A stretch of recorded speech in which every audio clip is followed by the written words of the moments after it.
Senyores i senyors, disculpin, prenguin atenció. Avui del cel plou sucre i cullerades de petons, un raig embolicat de sol, grapats de somnis.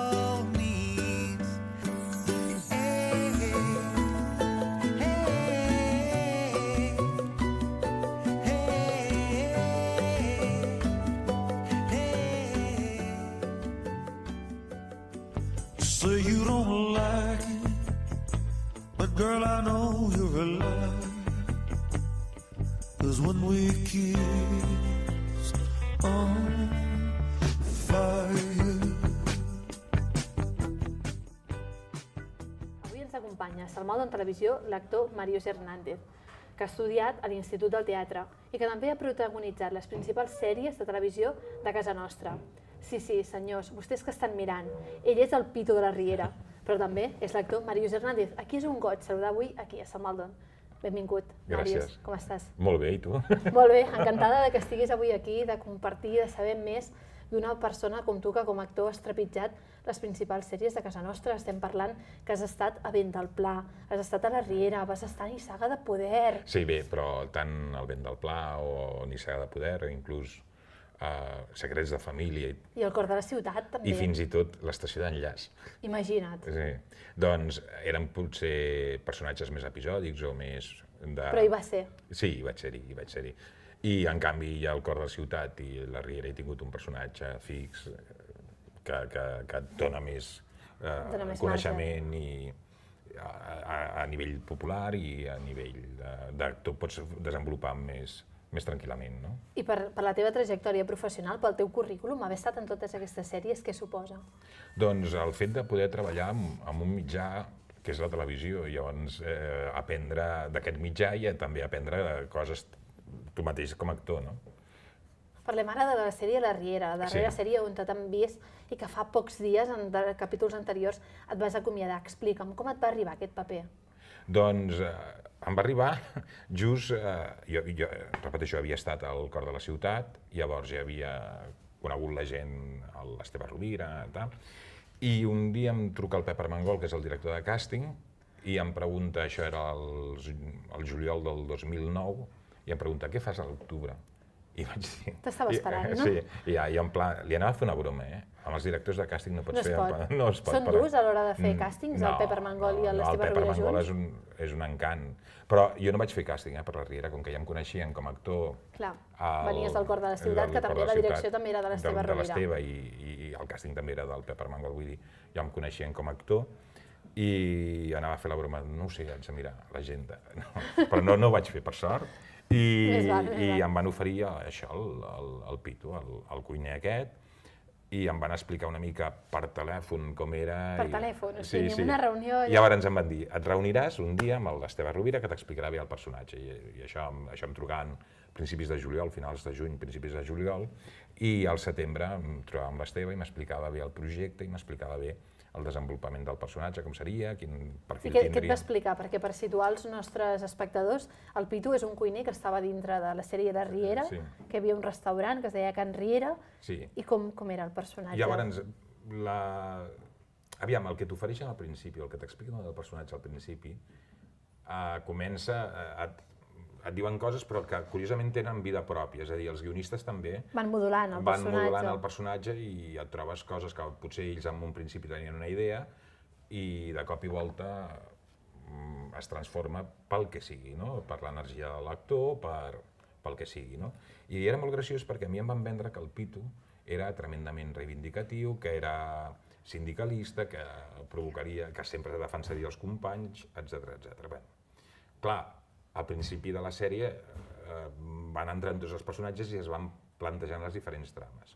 Doncs la primera trama que jo tenia com hipotètic sindicalista era que demanava un augment de sou juntament amb el personatge de la Valèria, la cuinera argentina, que els liava tots per demanar un augment de sou. Fes una revolució entre la cuina, no? Per demanar un augment de sou a l'Ernest, el personatge que interpreta el David Salves. I llegint els guions veig que el Pitu, en comptes de ser superreivindicatiu, es caga les calces. Oi. Per tant, allò que m'havien dit del sindicalista, sí, era un sindicalista de paraula, no de fets. No de fets, Clar. de boquilla. Bueno, de fet, n'hi ha molts així, a la vida real. Sí, suposo que sí, però d'altra banda també això li donava una comicitat, una tendresa al personatge que m'ha agradat molt poder investigar cap a aquest cantó. De fet, jo crec que ets el cuiner que has estat més abraçat i que ha repartit més carinyo i més amor a la cuina, no? Sí, això sí. Sí, no, i a més representa que amb els seus companys és molt estimat pels seus companys i ell també estima molt els seus companys. Això s'agraeix, no? També dintre d'un equip de treball, perquè al marge d'això vosaltres porteu moltes hores de rodatge. Com funcionen els rodatges de la Riera? A veure, els capítols es roden als interiors de dilluns a divendres i els dilluns i dimarts es graven exteriors. És a dir, hi ha com els capítols d'unes setmanes es graven en 7 dies per entendre'ns, entre cometes. Aleshores, depèn de la setmana i les trames que hi ha, tu tens més presència o els espais o menys. I en principi hi havia setmanes que anaves cada dia a gravar a la cuina o hi havia setmanes que de cop i volta vas un dia o dos. Llavors els horaris de gravació comencen a les 8 del matí clavats, 8 menys 10, que vol dir que si et toca la primera seqüència has d'estar a les 7, 7 i quart, per maquillatge, perruqueria, caracterització, etc. Fins... Això ha anat variant perquè quan es va arrencar la sèrie fèiem 2 tardes també a la setmana a part. Doncs depenia del migdia acabaves a 2:45 i a la tarda començaves a les 4 fins a les 7, una cosa així. Llavors depenia de la quantitat de seqüències que tinguessis o del que fos, tenies matí i tarda o només matí o quins dies. Tot depenia. I llavors, doncs això, dedicació pràcticament exclusiva a la Riera. Exclusiva, llavors, pràcticament. Sí. I prèviament, perquè vosaltres sou cuiners, però quan nosaltres us veiem a través de la gran pantalla, sou uns bons cuiners. Heu rebut assessorament culinari previ? Sí, evidentment. La Riera compta amb una assessora de cuina que es diu Núria Wagner i ella va organitzar com una mena de cursos amb el cuiner que ens ajudava a preparar les coses que veu l'espectador, l'Oriol Carrió, i vam fer primer una mena de curs, no tant de receptes, sinó de com s'utilitzen els utensilis de cuina. És curiós, no? Sí, clar, perquè de fet la recepta és com una mica alquímia, no? Poses d'aquí, poses d'allà i tal, i això ho pots aconseguir a qualsevol lloc, no? Fins i tot per internet. Sí. El que és difícil és com tu talles o la posició de la mà, si has de fer el tall, doncs evidentment per què es posa la mà així, per protegir-te dels talls, etc.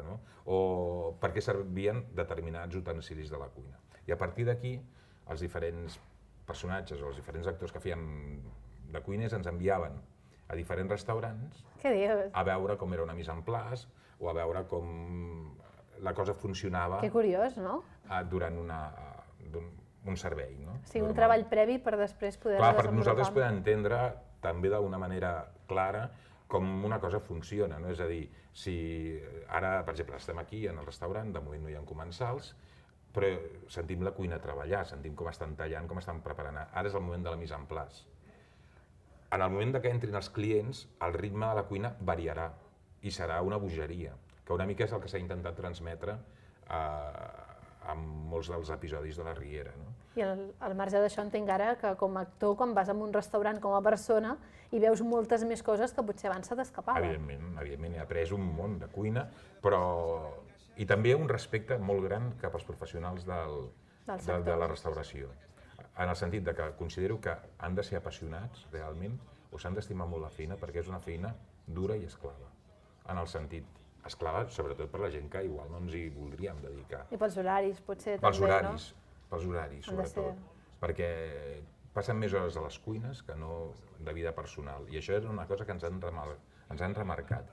I una de les coses molt bones que hem après als restaurants és que els cuiners funcionen com famílies, perquè com que passen molt de temps, doncs igual hi ha emprenyades molt bèsties en el moment de servei perquè hi ha una tensió, però que després es resolen prenent una copa. Prenent una copa, o que això també és una de les coses que s'ha intentat transmetre molt, que en un moment donat et pots dir cul d'olla, per no dir una cosa més grossa, i de cop i volta ho resolies amb la persona, que en aquell moment tens un moment d'estrès i tal. És molt bo perquè la Riera, com moltes de les sèries on has participat, transmeten molt els fets diaris, no? I això fa que l'espectador potser s'hi senti més reflexat. Jo penso que la Riera, a diferència de, per exemple, el Cor de la Ciutat, el Cor de la Ciutat sí que era molt més quotidiana, era molt més costumista. Potser podies identificar-te molt més amb els personatges del dia a dia, no? Que podies identificar el personatge que feia el Montse Guallar o el que feia el Pep Anton Muñoz, el Peris, els podies identificar inclús amb gent del teu entorn. La Riera és un pèl més sofisticada, sota el meu punt de vista. I d'imatge també, de I qualitat d'imatge, d'imatge és un canvi, vull dir que al principi semblava allò quan va entrar, clar, un canvi de sèrie i després són 5 anys ja els que està i els que està amb uns rànquings d'audiència molt bèsties. Magnífics.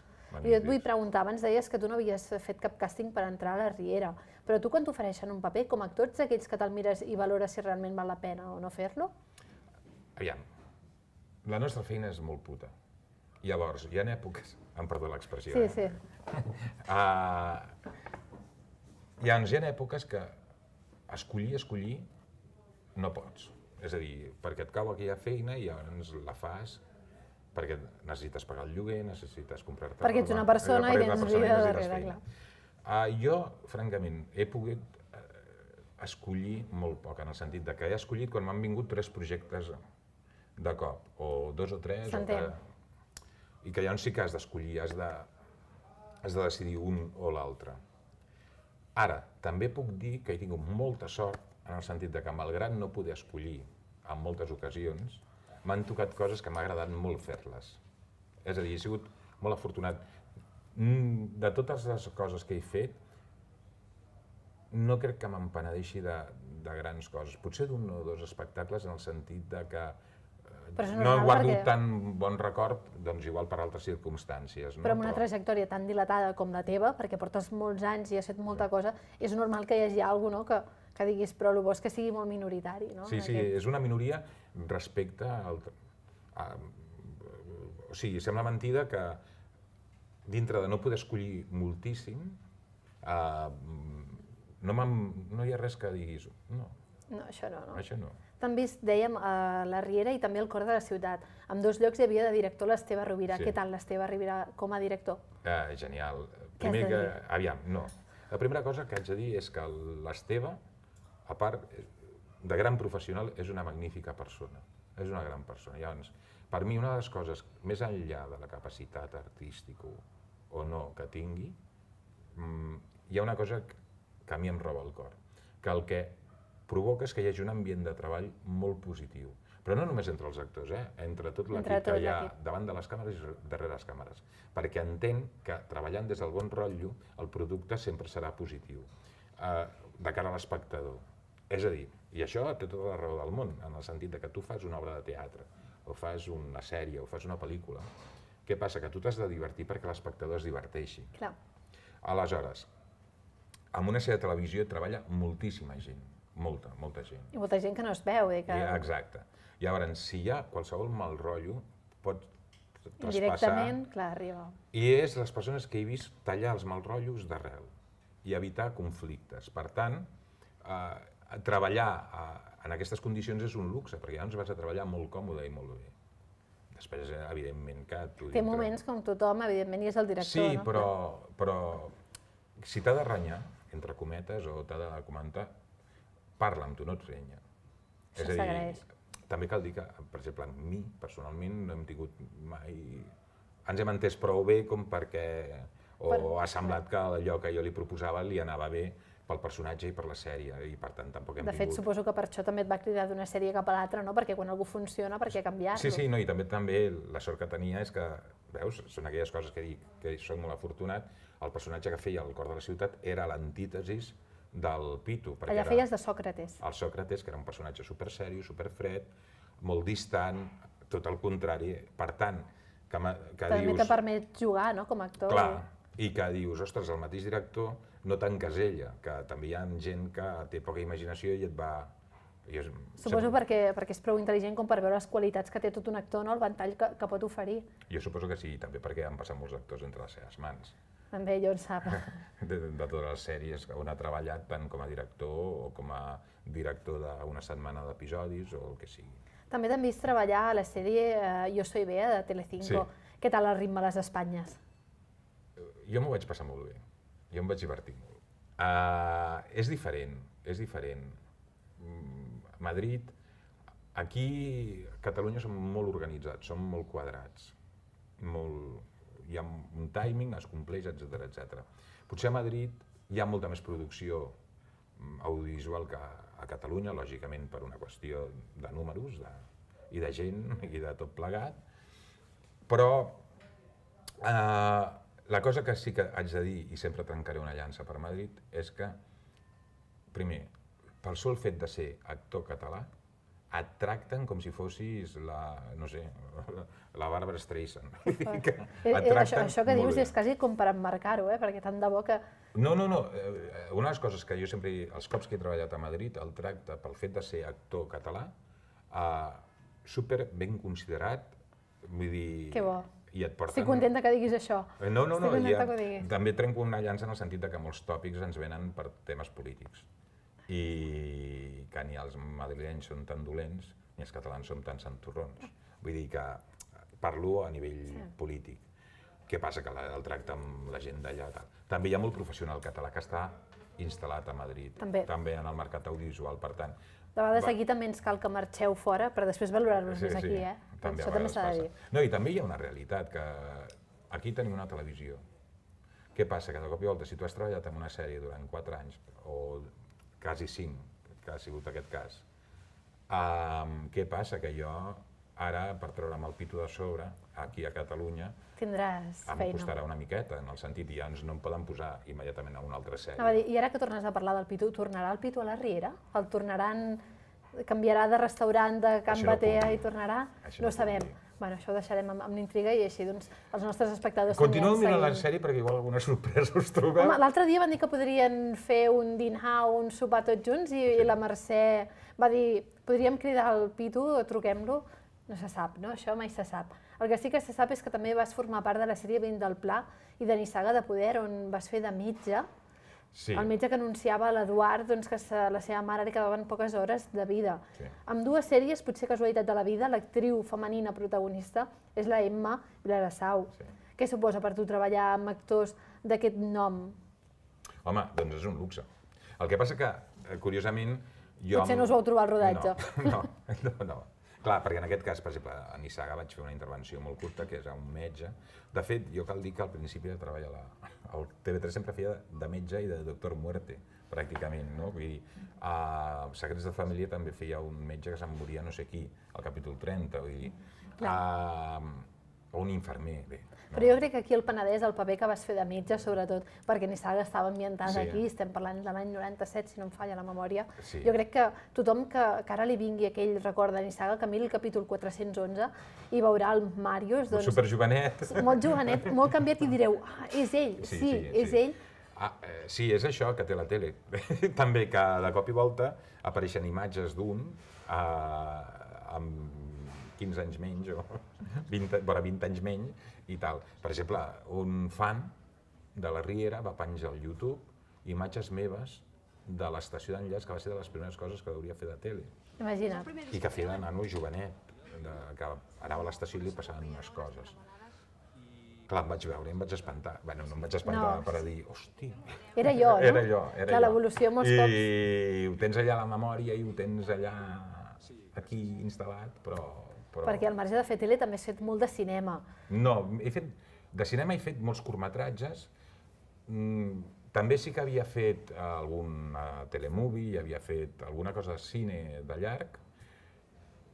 El que he fet més professionalment possiblement és teatre. És teatre. Ara parlem, entre aquest canvi de transició de cinema i teatre, jo et vull fer la pregunta, què prefereixes, la popularitat que et dona la gran pantalla o l'aplaudiment sincer d'una persona que va al teatre? Mira, això és com preguntar-li a un pare que té 3 fills... Quin és el més guapo? Què és el més guapo? A mi, aviam, parlo amb tota la sinceritat del món, a mi m'agrada molt fer tele, les coses que he fet de cinema m'agraden molt i el teatre m'agrada molt. El directe, tenir el directe cada nit i el públic que el sent respirar, si li agrada, si no li agrada, que ho notes, això m'encanta, per una banda. Però per una altra banda també m'agrada molt la tele pel ritme, per la velocitat, per com es desenvolupa. I el cine és més pausat, i el altre treball ritme. és més acurat a nivell d'imatge. És diferent, llavors no em facis escollir. No et faré escollir. No em Jo facis l'únic que et escollir. faré fer ara, ja per anar acabant l'entrevista, és si ara tinguéssim que fer un tuit desig, d'aquells que potser es compliran, quin tuit desig faria avui aquí a Salmaldon Televisió l'actor Màrius Hernández? Jo, i ara sonarà tòpic i sonarà... Mira, estem vivint un moment que la gent s'ho està passant molt malament. I ara podria fer 2 tuits, un per a mi, i continuar treballant d'actor forever. Que això sabem que ho faràs, perquè la teva trajectòria... Però a mi el tuit m'agradaria dedicar-li a la gent que s'ho està passant molt malament. Això diu molt de tu com a persona. Que s'ho està passant molt xungo, i a mi el que m'agradaria transmetre és que no perdin la fe, que no em refereixo a la fe, Sí, t'entenc. que no perdin l'esperança, que siguin positius, que tirin endavant, que ens en sortirem tots plegats de tota aquesta merda que estem vivint. I mentrestant, mentre ens en sortim, anirem al teatre, posarem la televisió i gaudirem d'un actor com tu. Moltes gràcies per estar avui aquí. Gràcies a vosaltres. Senyores i senyors, disculpin, prenguin atenció. Avui del cel plou sucre i cullerades de petons, un raig embolicat de sol, grapats de sol